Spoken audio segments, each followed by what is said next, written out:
Hello, I'm Dr. Laura Murillo, President and CEO of the Houston Hispanic Chamber of Commerce. Today, we honor Benny Agosto Jr. as our Houston legend. You're going to learn more about him now, so let's welcome him. Benny, thank you for all that you do. Thank you, Dr. Murillo. And thank you for being here, and we are so enthused to recognize you as a Houston legend because you truly are for so many reasons. And so congratulations, and again, on behalf of our chamber, our board of directors, our staff, we thank you for the many years that we've had you on this television program, but especially today as our Houston legend. What a great honor. I'm blessed, and I thank God for the opportunities and the blessings. But I also now am part of Houston. Yes, after you being are. here for 43 years. Absolutely. We're claiming you, and Yes. I know you're Puerto Rican, but you're our Mexican Puerto Rican. And I say Mex-Rican. Mex-Rican. There you I go. like it. I like it. Well, Benny, for folks who don't know, you have an incredible life trajectory. So let's start with that. Your parents. Born in Puerto Rico, both of them? Yes, my parents are Puerto Rican. They were Okay. both born there. Uh-huh. And in the generation they're from, they only went to school in sixth grade. Okay. So when they turned 12, 13 years old, they both started working.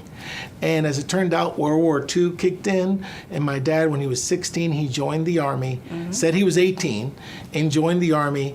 And eventually they met. They met when they moved to New York City, which is what a lot of Puerto Ricans did after the war. They migrated to New York To City. New York City. So you were raised pretty much in New York then? No, I was born in New York because that's where they were. Okay. But before I started school, we moved to Puerto Rico.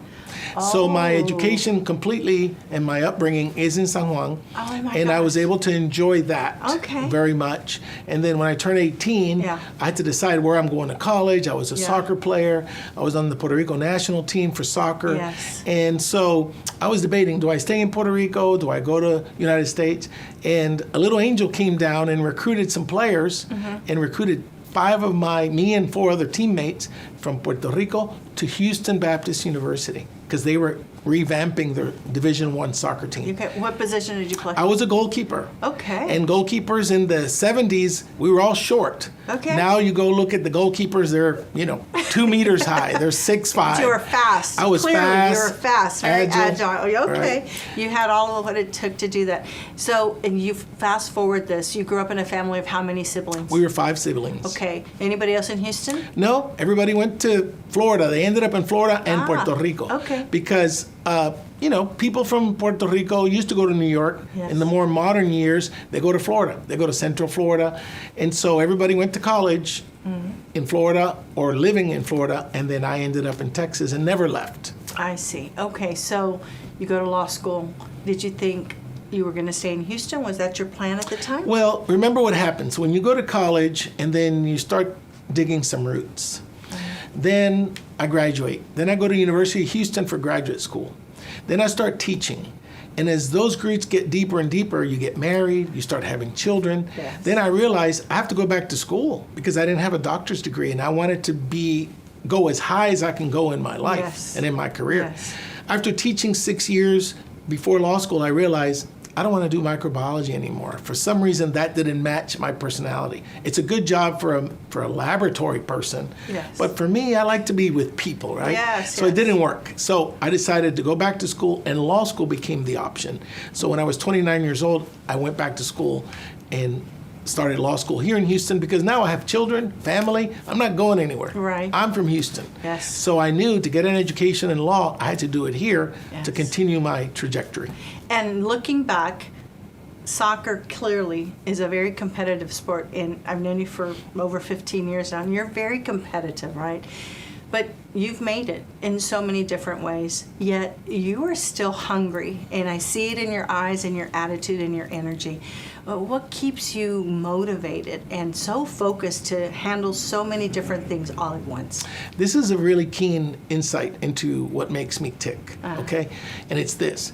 When you come from, humble beginnings, Yes. my parents, I wouldn't say we were poor, but, we lived with very little. And then I was the first person to go to college in my family. The first one to go to college, first one to go to graduate school. So I was hungry because I knew I wanted to make my parents proud, but I wanted to accomplish a lot. Yes. So that energy is always there. Then when we face the struggles that we face in school and graduate school and in professional school, as a minority lawyer, there weren't many law students that looked like me. So my hunger had to kick in even stronger because I wanted to make it, right? Yeah. Then you go start practicing law. Out of 110,000 lawyers in Texas, less than 10% of those are Latino and Latinas. So even with so many hundreds of thousands of lawyers here, there's not many that look like me. And then doing what I do, even less percentage. So I have to stay hungry to stay on the top of my game. Yes. So it's just a desire to excel. Yes. My parents taught me to work hard, so that is built in. And so if you want to serve your community or serve your clients, you can't do it by sitting back. You have to be able to fight and move forward. And on that note, you've also spent so much of your life, your career, not only personal time, but you've invested, for example, in establishing at your alma mater a really important diversity center. Talk to us about that. Yeah, that is a great pleasure for us. Nikki and I both are committed to education. And one of the things, both of us were the first to go to college in our respective families. And so we know how important it is. So we want our children to go to college. We want our cousins and other family members to go to college. So we know education is the key. Yes. So we invest back in our community, back in the young boys and girls that want to go to college and maybe don't have those opportunities. And so that's why we started scholarships, endowments at the different schools, not just Houston Baptist, but Thurgood Marshall and TSU and U of H, and we gave money to Rice and to other schools in town because we know that we're helping students accomplish their dreams as we accomplish ours. Yes. So that's how we invest in that, in education. And at the law school, the Diversity Center, well, it's opportunity to be able to help the minority students, the women, even the tall white males that are gay or have problems in their life, whatever their situation may be. We want them to have a safe haven that they can come, read, study, think. We call it a think tank, so they can then be prepared when they become lawyers to face whatever the problems are out there. So we teach that. And it's making a difference. And even in your family now, tell me, how many lawyers are in the family now since you started this trend? That is true. I think what happens is once you start leading, and leading by example, and God gives us opportunities to be successful, then others are watching, right? So I have two sons that followed my footsteps. They're both lawyers, and they're working at the firm with me. Then I have a nephew and a niece. Again, nobody had a lawyer in my family at all. And now we have 4 lawyers in our family, and more to come. We hear that other folks want to go to law school too. I think they see how we did, and they think it's easy, so they follow our footsteps. Well, and you know what? They may or may not do it, but certainly they will aspire to other educational opportunities, career paths, because as you said, you've shown and demonstrated it's been done. But you have a particular interest, I believe, in also leaving a legacy for your family, and in large part as also a thank you to your parents. And so you've done that in a lot of different ways, Benny. You are a servant leader. I know that you are very involved in your parish, and you enjoy also speaking at church, right? So you're an orator, which makes you a great lawyer, an expert. So it's all connected. I find all of your passions, you've found a way to connect them, do well, and do good. I think what happens is to whom much is given, much is expected, as the Holy Book says. And I take that to heart because I've been given so many blessings and opportunities and good examples from my parents, and then the mentors that I've had. They've taught me that you have to work hard to accomplish your goals. And so by teaching our children with a good example, that we hope helps them in their lives. But then the people that we're mentoring, the community that we're touching by getting involved in different aspects in the community, like the Hispanic Chamber and the emerging leaders, we hope that our efforts will create good examples so that the students that need help are prepared to be leaders themselves. And hopefully it continues to ripple, the ripple effect. So that's very important to us. And you've set that example, and I'll talk about Giancarlo in a second, but certainly through our relationship, you coming out and speaking to the emerging leaders, getting involved with our board, attending as much as you can, bringing other lawyers to the table. You made a significant investment in our foundation. You and Nicole agreed to support it so that we can continue working with young professionals and make sure that they too have this platform to do well. And thanks to you all made the largest single investment in a chamber foundation in the country, $1 million. and you've absolutely established this anchor investment, because it is an investment in the future of the next generation. So first, thank you for doing it. But also, my question is, why? Why would you do that where there's so many other places that you could invest, and you have, but you said yes to this particular request? Yeah, it means a lot to us for many reasons, but just to pick a couple of things.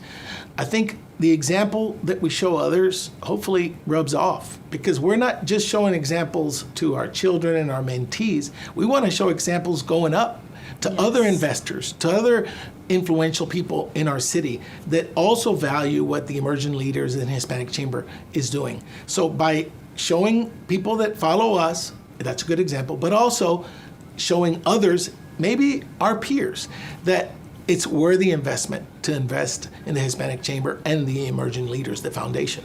I think when we talk about legacy, everybody wants to leave a mark, right? But more than leaving a mark, because I can establish a statue or a building or whatever, right? That's a physical thing. But more deep-rooted mark is when you influence others. And I think that's the goal. Influence your children, influence your family, your siblings, but also influence your community. Mm-hmm. Because this is my community. I live here. Mm-hmm. Houston is my home. My children are all here. Mm-hmm. We want to make a positive impact in the community. And when you establish that kind of legacy, that kind of influence, then you feel that you've done what God wants you to do in this world, which is to serve God first and then help your neighbors. And our neighbors are all of us here in the community. Well, you've done that, and you absolutely, when your name is mentioned, it's always, oh, he helped me with a scholarship, or they were this and they were there, they established this other. I mean, your bio is like a long list of not only being a member, but a founder of the Mexican American Bar Association. You're going now on your, is it 25th 20 year? years. 20 years next year. Next year. Imagine all of the scholarships that come and gone and all the people you've involved, but then they have gone on to start their own foundations, organizations, law firms, because they've seen you. Mm-hmm. They've watched you do it. And yet I go back to the point, you could coast now. I think we would agree. If you chose to, you and Nikki could just coast. But I see the sense of urgency. There's still a sense of urgency and a fire that's within you to still do more. If you could say there's just one more thing that you want to accomplish as a professional, is there any specific thing you want to do? Well, it's hard to say, because every time you reach another goal, you want to go higher. Yes. I started at my law firm 30 years ago, and I was the first minority lawyer ever in the oldest plaintiffs firm in history in Texas. So I broke ground there. Yes. Now I'm the managing partner. Now I'm the top. And like you said, I can say I've reached my goals, let me go home, or let me go to the lake, let me relax. But we want to do more because there's more to be done. Yes. Remember, if the fields are still there to harvest, after I pick today's meal, I can't go home and stop working. I have to keep on harvesting the field. Mm-hmm. And I think there's plenty of opportunities for us to be influential in our community in a good way. Yes. And, time to rest will come another day, as people say. I'm not going to stop yet. I'm going to keep on harvesting and doing what I think is the right thing to do to help our community. And hopefully, we bring other soldiers, other Latinas, Latinos, other members of the community to be locked arm with you so that you can continue that work even when you decide it's time to rest. So Giancarlo, he's one of our emerging leaders, and he called me after the lunch and he said, Dr. Murillo, I want to meet with you. Absolutely, come on by. He said, I just need 15 minutes of your time. And I've been coaching him since he completed the Emerging Leaders Program. So he came, he said, this is a very small investment. He said, but what Mr. Agosto did really touched my heart, and he spoke to me. And I know that I should also, in my own way, give back. And it was a check for $10,000. Wonderful. Very significant for someone wonderful. his age who went through the program. And it meant so much to him, but he absolutely credited you for igniting, again, this sense of philanthropy, this sense of giving back, which I know is one of your goals in doing this. And I just want to, again, say thank you.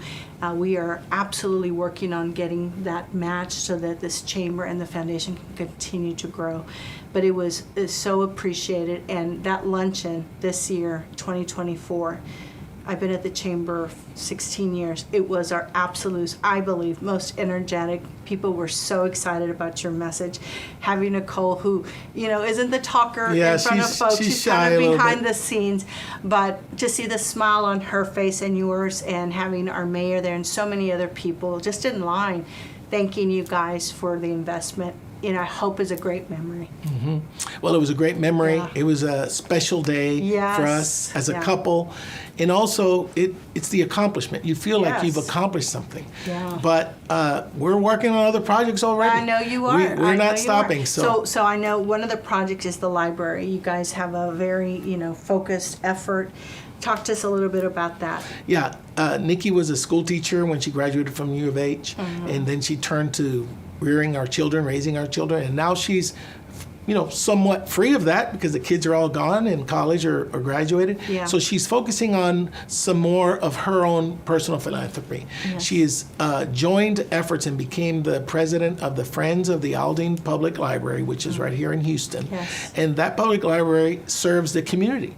There's so many community members that don't have internet, don't have computers, that need a cool place in the summer to sit. Mm-hmm. And so it becomes a community center as well as the public library of the area in Aldine. Mm-hmm. And so she's taken that task for us to raise money, to invest in the library because we see exactly what it's doing. There's a great need and it's serving. So we're doing that, and I'm following her lead this time by raising money and giving money to the public library to help the students and the community because it serves students and also as a community center. Well, for that and so much more, this Chamber of Commerce would like to congratulate you on being named as our Houston legend. Thank you. Thank you so much. We'll see you next time. Bye-bye.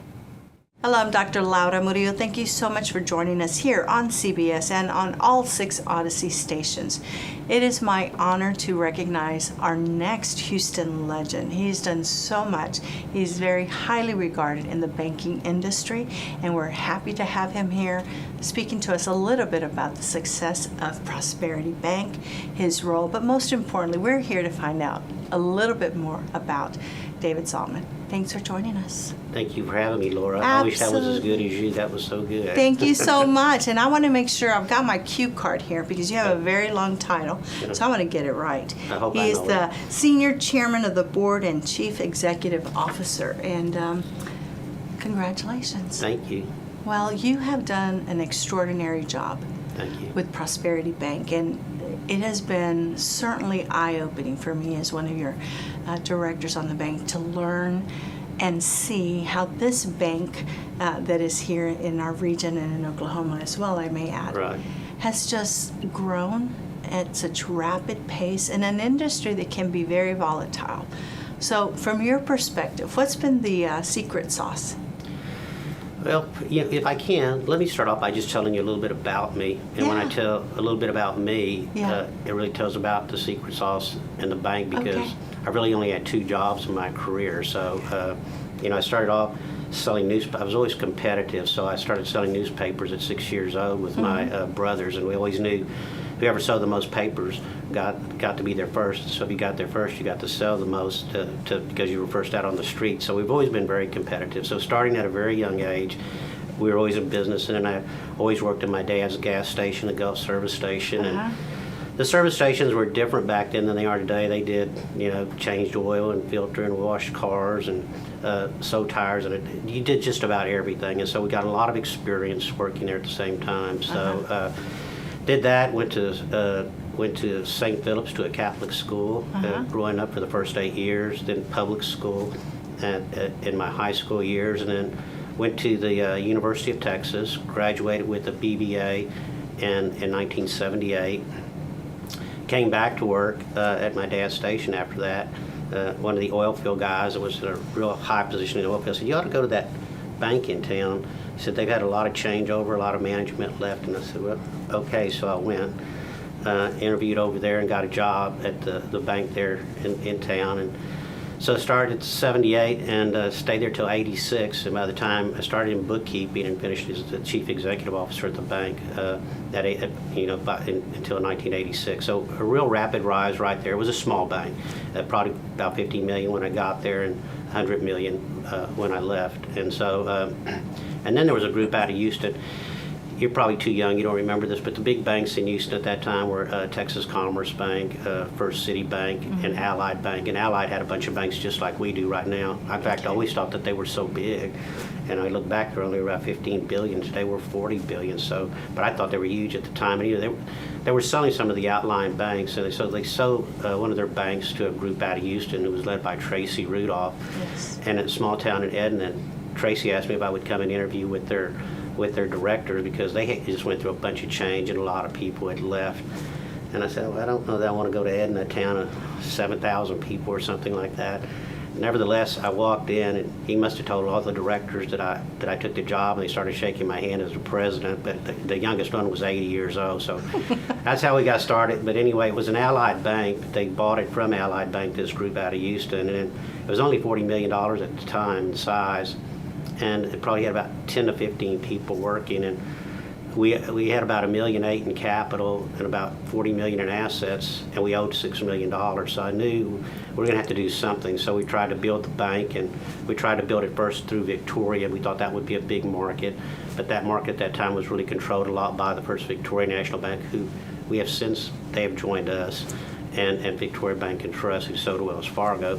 And so we just started going, and that's when the 80s came. That was 87 through 92. The oil crash just came, and the only good thing we had going for us is that we were a small bank, didn't have a lot of capital, but the regulators really loved us. I mean, because we managed the bank pretty good, and they let us do things that probably today that you couldn't do. They let our capital go down. So in that period of time, between 87 in 92, we had a bunch of failed banks, and that helped us get started.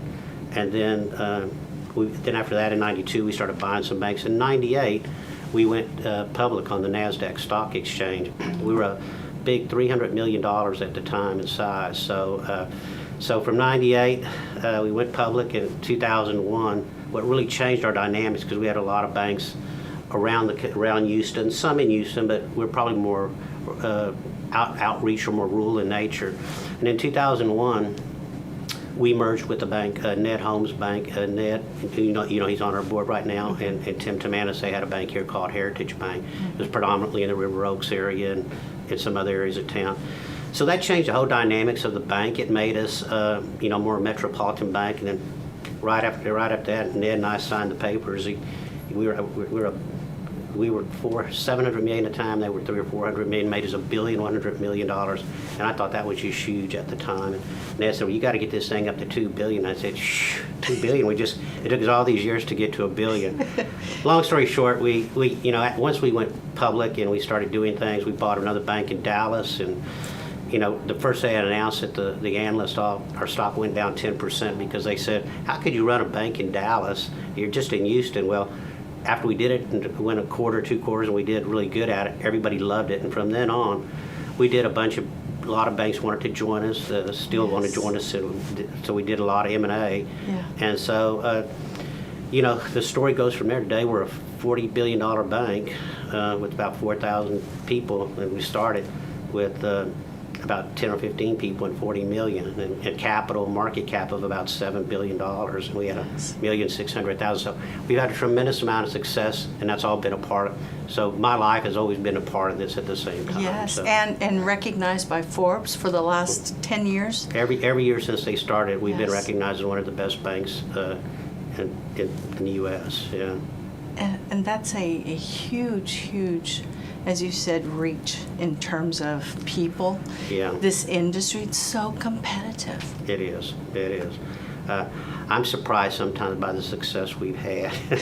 It's been very nice. So it's been very good. I've seen a lot of people that as you see in your profession, you've had people that come in and really help you. We've had a lot of the people that I started with.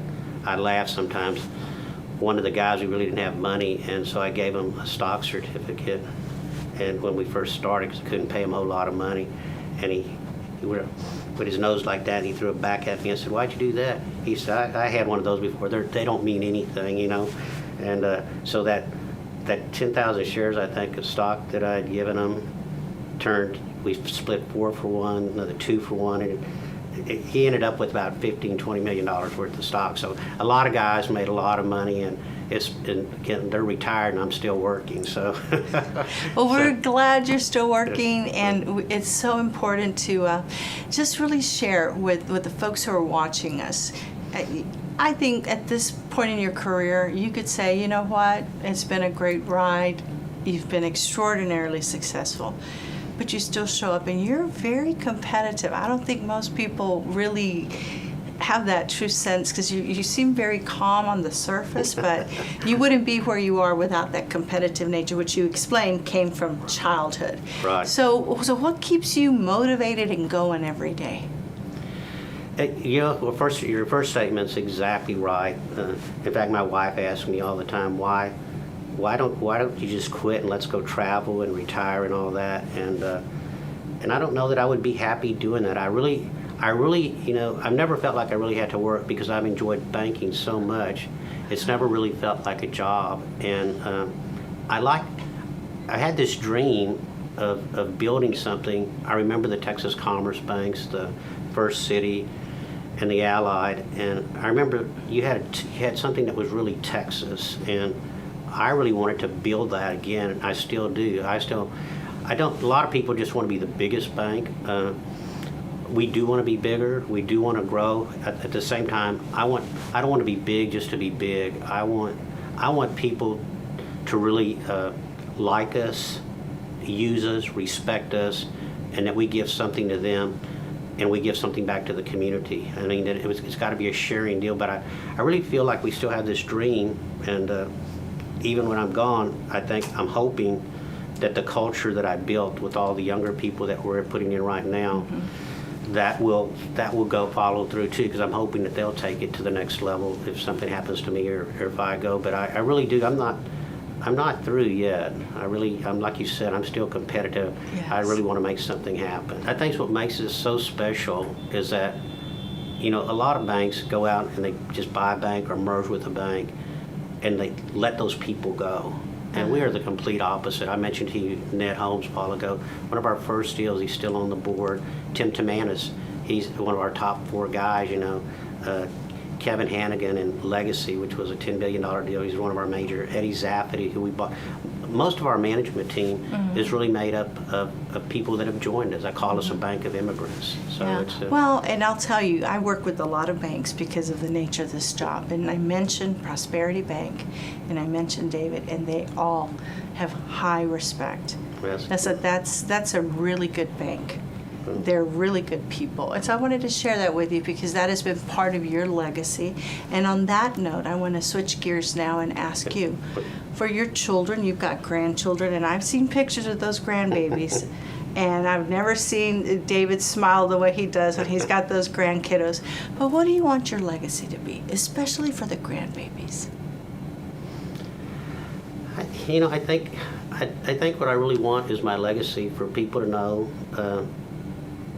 that I grew up, I worked hard, I was competitive, I fought the fight, I challenged myself every day, and that what we did, hopefully we didn't make too many wrong decisions, and hopefully that we helped a lot of people in the process and built something that's lasting, that's going to help a lot of people for the future going forward. It's crazy. My favorite film of all time was the deal with Jimmy Stewart, It's a Wonderful Life. Yes. He's a banker in a savings and loan, and it's so cornball, but it's so good. It's one of my favorite movies. I watch it sometimes 2 or 3 times a year. Yes. But I just want to leave that legacy that they can be proud of, that we tried hard, we were honest, we accomplished things, we fought, we lost some, but we won a whole lot more. That we were just competitors, and we were really out there, and to be respected for what we did and what we gave to the community, really. Well, on behalf of the Houston Hispanic Chamber of Commerce, we want to congratulate you for being our Houston legend. Thank you so much. Thank you for having me. It's very flattering. Thank you. Thanks for joining us, and we'll catch you next time on KHOU 11. Thank you. Hello, this is Dr. Laura Murillo, President and CEO of the Houston Hispanic Chamber of Commerce. Today we're recognizing our Houston legend. You know her well. You've seen her out in the community representing us. She's heading up Baker Ripley. She's their CEO. Claudia Aguirre is joining us today. She has done so many important things in this city, and we're going to learn more about her. Please welcome the CEO of Baker Ripley, Claudia Aguirre. Thanks for being here. Oh, Dr. Murillo, thank you so much. What an honor, not only to be here with you, but for the award. Thank you. Well, you do so much, and it is a big operation. And I remember when you were working there and you were being considered for the role, and it's been such a delight to get to see you develop and grow and just own this entity in a way that is making us proud. It's a tough job. Yes, and I do it on behalf of the 1,400 people we have on our team, but mostly 500,000 people that we serve every year. Yes. That's who this is work for, Yes. so thank you. So what do you think it is about your upbringing that has prepared you for this role? But more than prepared you for the role, is that you have such empathy for the people that you serve. Yeah, so Laura, I always say my father turned his light off so that mine can shine. When he brought us here, he did it under one goal, was to have the American dream. And when we crossed over and we moved to El Paso, we had had a pretty good life up until then. We lost everything after the economy crashed in Mexico, and we needed to get help. We needed to ask help, and it was not done in a respectful way. It was the services, the help that we went after was not done in a respectful way. And I used to think about how hard working my dad was, how hard working my entire family and everyone. And I just knew that there would be a different way to help and support our struggling families. And so now this is what I do. I have a legacy of supporting people like me, like my family, and really just getting them up and winning their American dream. Yes, and isn't it very interesting that as you reflect, especially during the last 3 or 4 disasters, Yeah. that even the middle class is suffering, and you see the cars that they're driving, sometimes in some of your food distributions, that it's impacting sometimes the best of us. Right. Any one of us, I think about Harvey and the NRG shelter that we opened, any one of us is one step away from our Harvey. And we saw that recently with COVID. Mm-hmm. We see that just folks that have been working really hard, and then all of a sudden something happens, and then it just sets them back. Times are tough right now. Times are really tough, and so many times we see people come to the centers balancing their budget. If they can come and get food, then they don't have to pay for food. They can come and get support. They don't have to do this with their money. So it is tough. It is tough. But at the same time, Dr. Murillo, I would want to say, we talk about this economic and socioeconomic of our families. We know that we don't have an unemployment problem here. It's an underemployment. So we've got folks like on the pipeline, and we're getting them stuck. They're stuck right there, and we need to keep pushing them up the pipeline. And the middle class is really seeing tough times that they hadn't seen before. Mm-hmm. And so many services. I don't think people really understand the number of services and partnerships that Baker Ripley has.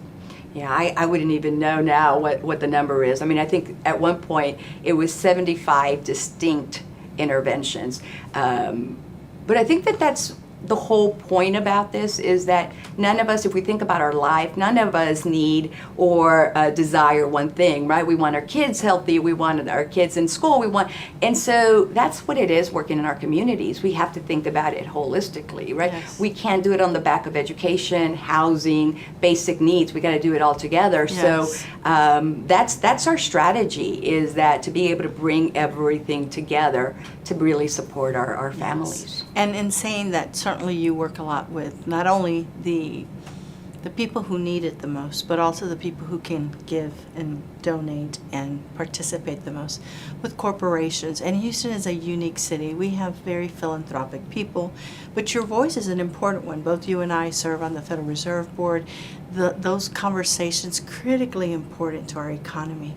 So how have you navigated those waters? You know, when I got to the Federal Reserve, I was excited because I thought, for one, you know, oh, we're going to bring the voice of our communities to this important table. How exciting. And after being there, as you know, it's really much more than that. It really is being able to navigate and to think about what you're leaving for this city. Yes. The decisions that are being made around those tables, the decisions that are being made with our partners. I think about like Verizon and Shell, the partnerships, those things that we're leaving the learning innovation centers behind. Those are the amazing things that will be there way after I'm gone, way after I leave, and they will already been making a very much difference in our communities. So Claudia, one of the things that I enjoy asking people about is what they were like when they were children. So you strike me as a very curious little girl that was all over the house trying to do multiple things at once. Am I close? Very close. So I'm the middle child. And so I think my parents said that I was always trying to get attention. The oldest one was the, you know, go-getter, get it done. The small one was the baby. And I was always needing attention. So, and it ranged. I was, you know, really, really bad one day and really, really good another day. But the curiosity that I had as a child, I think, really has led me to thinking about, you know, future and looking at our family. So it was an interesting dynamic at the house. Yeah, and here you are, a mother of two, almost adults, I guess, or one is, she's already graduated from college and is going to law school. And so you've been a single mom for a long time as well. And again, I think that experience has prepared you for many of the people, many of the women who come to Baker Ripley. Right. You know, I've been real fortunate that a lot of my support came from mentors and, you know, family members. But it's been rough. I mean, trying to navigate, you know, as you know, trying to navigate professional life, motherhood, and family caretaker.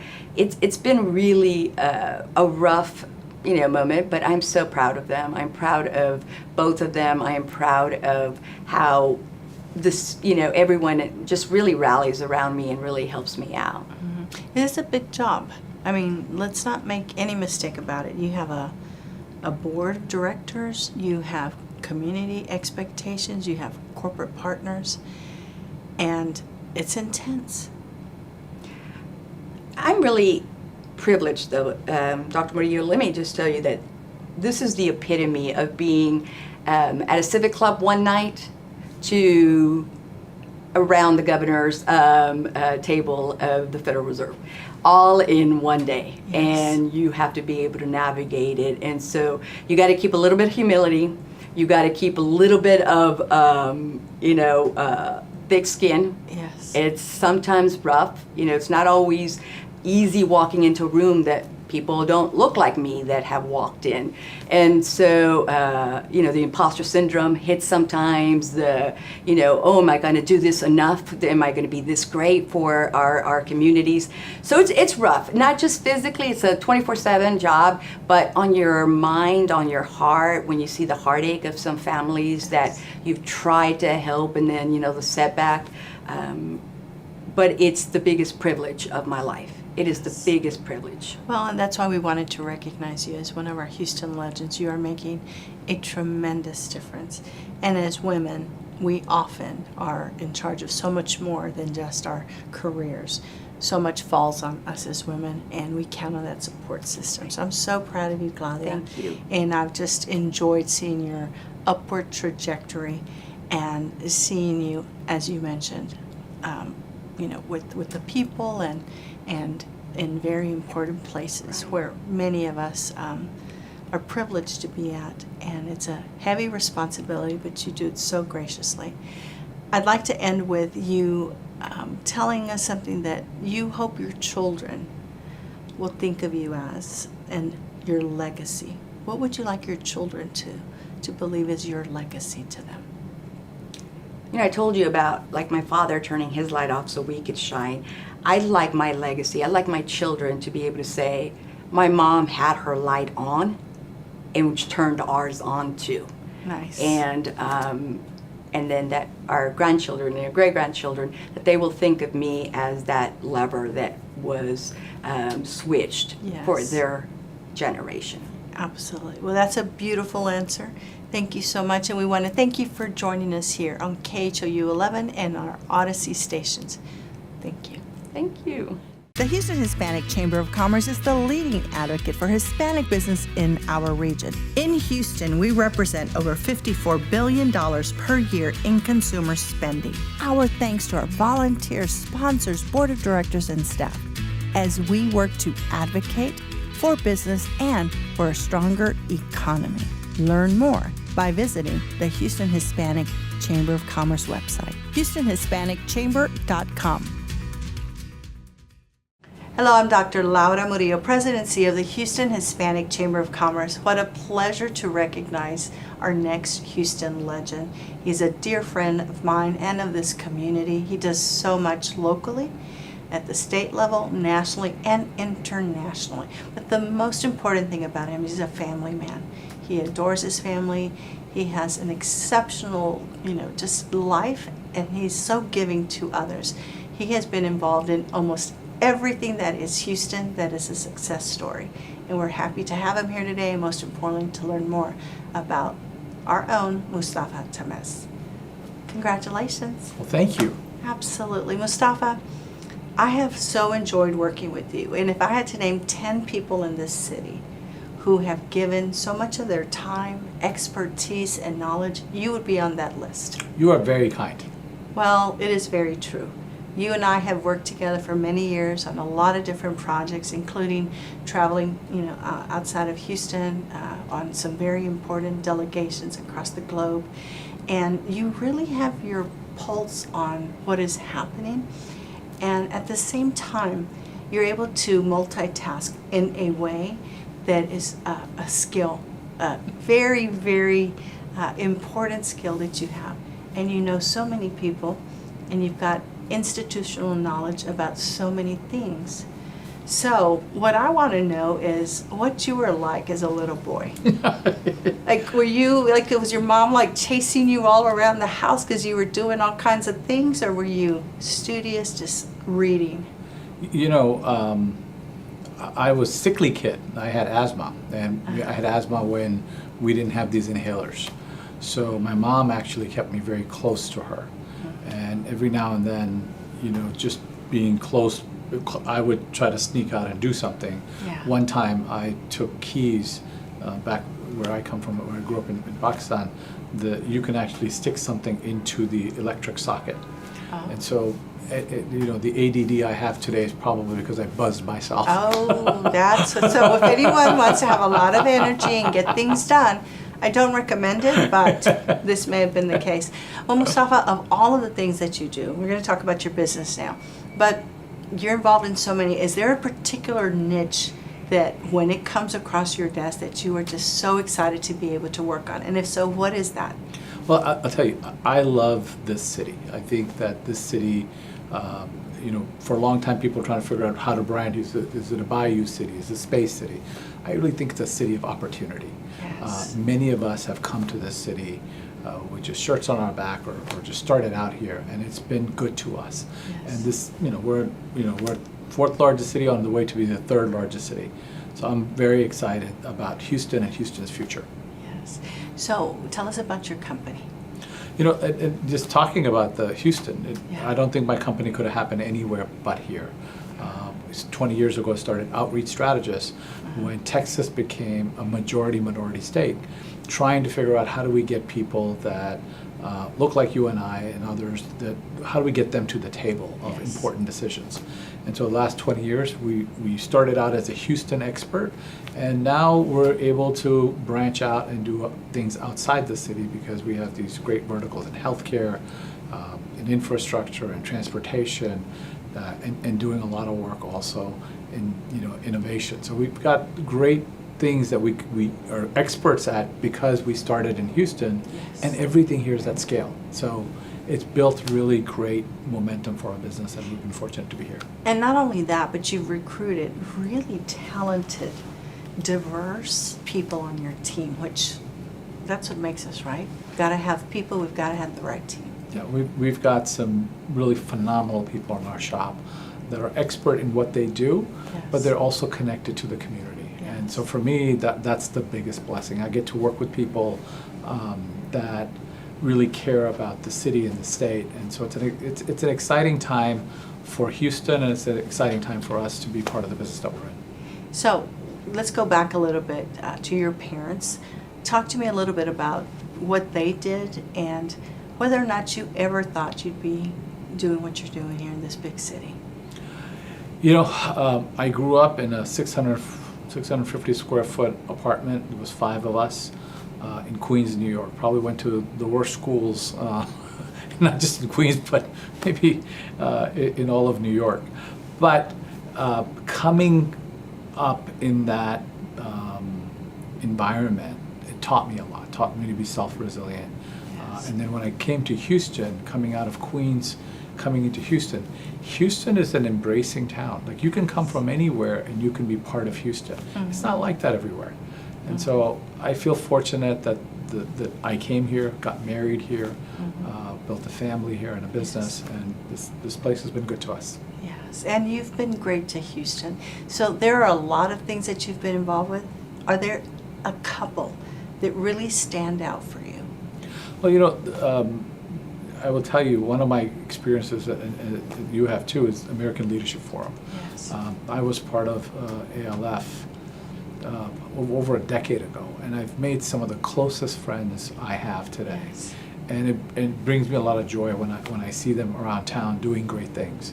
And so it's something that means a lot to me, and continue to serve on the board and in a number of other ways. Yes, and we have a mutual friend that I met through that program, which is Naomi, and we're so proud of him and all the work that he and so many others, as you said. Houston's a great city, and it's been great to so many of us that I feel something that you and I have in common is just wanting to give back because it has been great to us. Let's talk about your family. You've got some extraordinary children and a phenomenal wife. Tell us a little bit more about that. Well, my kids were blessed, one being here, but my parents lived with us. We bought the house next door. My mother-in-law lived next door. So they grew up with family around them all the time. And that's been the biggest blessing for them in terms of growing up in an environment that's very nurturing.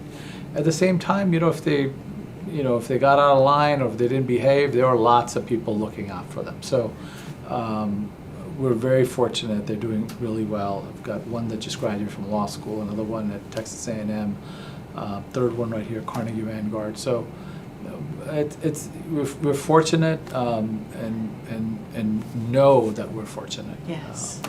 Well, and they are, as I like to say, the 2.0 version of their parents. And he says he graduated from law school.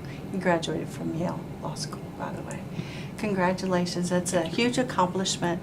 I think for those of us with children, we want them to thrive and take advantage of so many opportunities. And you've been able to do that. And you travel. You were extraordinarily busy. What do you still want to do? What is still on your plate that you'd like to accomplish? I got a big plate. There's a lot I want to do. This next decade is very important for our city, our state, and our country. Yes. How we build consensus to do important things is critical, whether it's AI emerging in terms of technology, Yes. or whether we see the division in our country. This is the time to be engaged. This is the best time to have ever lived, Yes. because the opportunities or what's coming ahead are going to be incredibly valuable for the future. Absolutely. So I would like to ask you, as you are reflecting now on this phenomenal career, and as you look forward to the next 10 years, what would you like your children to know as part of your legacy? What is your legacy? What do you want your legacy to be? You know, there's a lot of work to do. One thing that I think is important to me is how we bring people together to do good things. You know, the social fabric of our country is so important. We have to listen to each other more. We have to walk in others' shoes, and we've got to do better for everybody, regardless if you're rich or poor. And so, you know, the work we do is bringing people together around important conversations and figuring out solutions to the big problems. And I hope that I get to continue to do that. I can't believe they pay me at times. I think I would have done it for free if they'd asked. Well, you do a lot for free, and at the same time, you've employed a great team. Your hands have touched so much around this city, and we're so thankful for you and your team, and this is why we wanted to recognize you as our Houston legend. Thank you. Congrats.